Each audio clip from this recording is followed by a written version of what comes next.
हाय guys welcome और welcome back to my channel. आज के 2 नवेम्बर हैप्पी दिवाली सबाइके। आज के आमी चाँदपाড়ায় ठाकुर देखते जाচ্ছি, तो সেই ব্লগটাই চলো শেয়ার করি।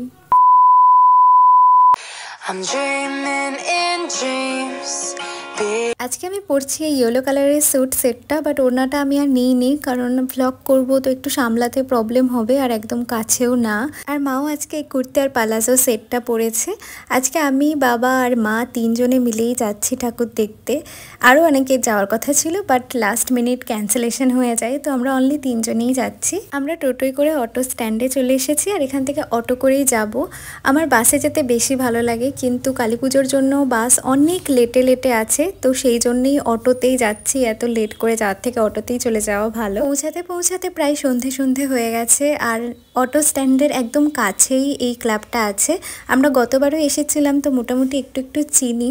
তো চৌরঙ্গি এই ক্লাবটার নাম। তো ভাবলাম এই ঠাকুরটা একটুখানি হেঁটে দেখে আসি, তারপরে টোটো ভাড়া করে বাকিগুলো দেখা যাবে। গত বছর যদি আমি খুব ভুল না করি তাহলে এখানেই 100 ভরি সোনা দিয়ে প্রতিমা তৈরি হয়েছিল বা গয়নাগুলো ছিল, তো ভীষণই ভালো করেছিল। এবছরেরটাও আমার মোটামুটি লেগেছে, বাট আগের বছরেরটা আমার বেশি পছন্দ হয়েছিল। যদি রেড আর গোল্ডেন দিয়ে থিমটা না দেখতে খুব সুন্দর লাগছে, মানে আগের বার প্যান্ডেলের থেকে প্রতিমাটা বেশি আকর্ষণীয় ছিল, বাট এবার প্যান্ডেলটা বেশি সুন্দর লাগছে। প্রতিমাটা তো ভালো হয়েছেই, প্যান্ডেলটাও বেশ দেখতে সুন্দর লাগছে। একটা সুন্দর রেড একটা ভাইব আছে। তো এখান থেকে বেরিয়ে আমরা একটা টোটো ভাড়া করেছিলাম সব মোটামুটি ভালো যে ঠাকুরগুলো আছে সেগুলো দেখানোর জন্য। তো এর পরের ক্লাবগুলোর নাম আমি আর ভালো করে জানি না, ভুলভাল বলার থেকে না বলাটাই ভালো। এই প্যান্ডেলটার বাইরেটা আমার যত না ভালো লেগেছে, ভেতরে গিয়ে তো আমার অপূর্ব লেগেছে। ডিজাইনগুলো এত নিখুঁত করে করা, একটা ড্রিমি ভাইব রয়েছে এই প্যান্ডেলটার ভেতরে। আর অনেস্টলি আমার এখানে এসে মনটা খুবই খারাপ লাগছে, কারণ যত দিন যাচ্ছে আমাদের বনগাঁর দুর্গাপুজোর জোর আস্তে আস্তে কমে যাচ্ছে। যারা বনগাঁয় থাকো তারা আমার সাথে রিলেট করতে পারবে। আমরা যখন ছোট ছিলাম তখন পুজোর যেরকম জোর ছিল, আস্তে আস্তে সেটা কমে যাচ্ছে। সেটা আমি এখানে এসে আরও বেশি করে ফিল করতে পারছি। চাঁদপাড়ার প্রত্যেকটা প্যান্ডেল এতটা এফোর্ট দিয়ে করা, প্রত্যেকটা কোনায় কোনায় এত সুন্দর কারুকার্য দেখেই বোঝা যাচ্ছে কতটা এফোর্ট দেওয়া। সেটা আমাদের বনগাঁর প্যান্ডেলে আজকাল খুঁজেই পাওয়া যায় না, সেইভাবে কোনো প্যান্ডেলেই খুঁজে পাওয়া যায় না। তো এটা ভেবেই খারাপ লাগছে। এখানে এসেছি মনটা তো ভালো লাগছেই, বাট আমাদের বনগাঁর পুজোটা আস্তে আস্তে একটু কেমন যেন ধিমিয়ে যাচ্ছে, এটা ভেবেই খারাপটা লাগছে। তো সবাই কালী পুজো কেমন করে কাটালে আমাকে জানিও কমেন্টসে অবশ্যই। আর কোথায় কোথায় ঠাকুর দেখতে গেলে, আর চাঁদপাড়ায় কি কেউ ঠাকুর দেখতে এসেছিলে সেটাও কিন্তু আমাকে অবশ্যই জানাতে ভুলো না। আমরা যখন ঘোরা স্টার্ট করেছিলাম তখন কিন্তু একদমই ভিড় ছিল না। যত রাত বাড়ছে আস্তে আস্তে রাস্তায় ভিড়ও হচ্ছে, তার সাথে জ্যামও বাড়ছে। আর এই প্যান্ডেলটা তো আমার সব থেকে বেশি ইউনিক লেগেছে, যদিও আমি থিমটা অ্যাকচুয়ালি ঠিক করে বুঝতে পারিনি এখানে কি বোঝাতে চেয়েছে, বাট কিছু তো একটা থিম ছিল অ্যান্ড খুবই ইউনিক ব্যাপারটা।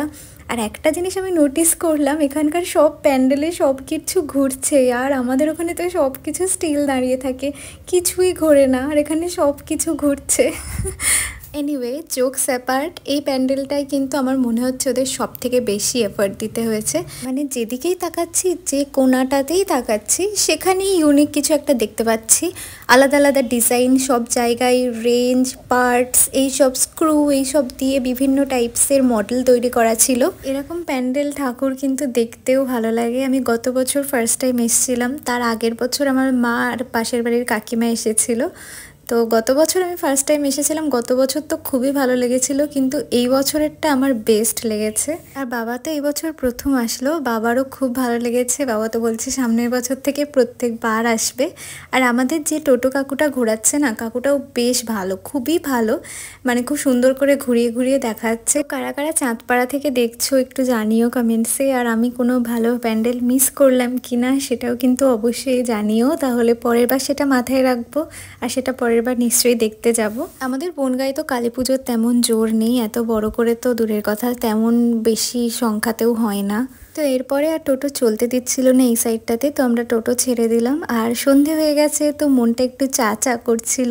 একটা চায়ের দোকানে গেলাম আর একটু জলও নিয়ে নিলাম।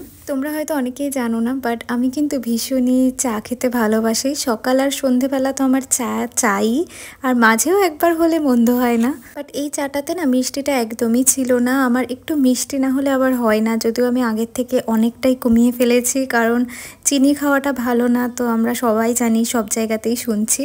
চায়ের দোকানটাতে না কিন্ডার জয়ও পাওয়া যাচ্ছিল, যেটা দেখে আমি তো পাগল হয়ে গেছি, আমার তো নিতেই হবে দেখতে পেলে।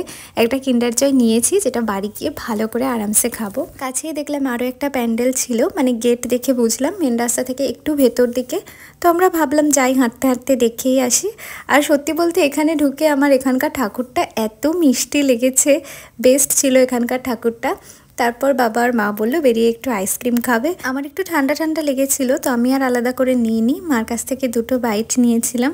আর আইসক্রিমটা কি ঠান্ডা ছিল, মানে আইসক্রিম তো ঠান্ডাই হয়, বাট এটা যেন অতিরিক্তই ঠান্ডা ছিল। তো তারপরে আমরা অটো পেয়ে গেলাম, ফাঁকাই অটো ছিল, তো অটোতে উঠে পড়লাম। তো এতক্ষণ যারা ভিডিওটা দেখেছো তাদেরকে থ্যাংক ইউ। আশা করি তোমাদের ভিডিওটা ভালো লেগেছে। বনগাঁই নেমে আমাদের এখানে একটা বড় ঠাকুর হয়, সেটা দর্শন করে বাড়ি চলে গেলাম। So that's it for today, by.